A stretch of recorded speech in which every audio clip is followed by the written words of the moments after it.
Salutare, dragilor! Astăzi o să facem sup din floare de soc. Cam așa arată. Are o culoare foarte frumoasă. Haideți să vedem pentru ce ingrediente vom avea nevoie. Vom avea nevoie de floare de soc, 2 lămâi,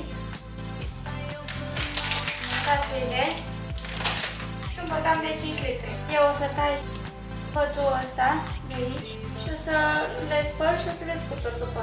Voi stoarce lămâia după ce am tăiat-o.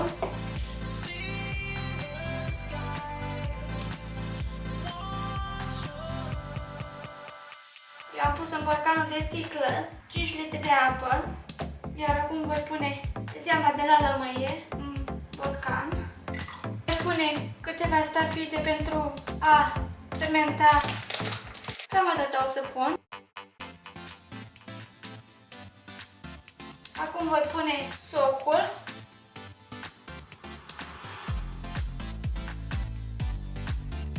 Eu nu o să pun toate florile de soc.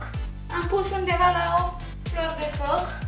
Acum voi tăia cealaltă lămâie. O să tai filiuțe. Acum voi pune lămâia tăiată. Eu o să o pun pe toată.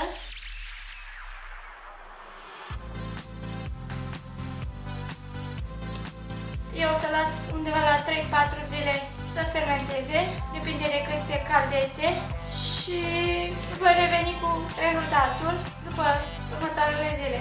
Am revenit pe 3 zile, cam așa arată supul meu de soc, după cum se vede la culoare. Eu am pregătit aici o cană și cu o sătă. Acum cu săta o să dau înăuntru, o să iau florile și cu lămâile. Am scos floarea ce am putut, am mai rămas câteva flori, o să strecor prin sătă. Am adus un polonic și o să dau polonicul și o să iau polonicul și o să mai strecor încă o dată.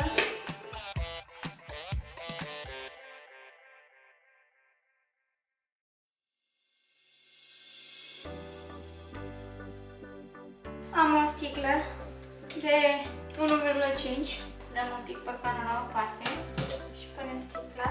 Iar acum o să punem în sticlă. O să pun o sută.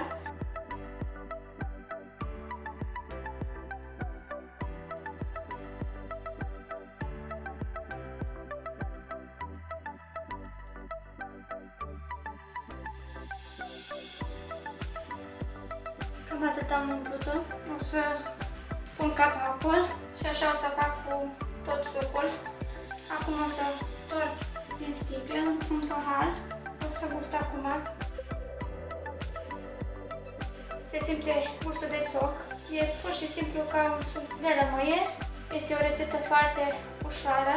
Eu n-am pus deloc zahăr în el.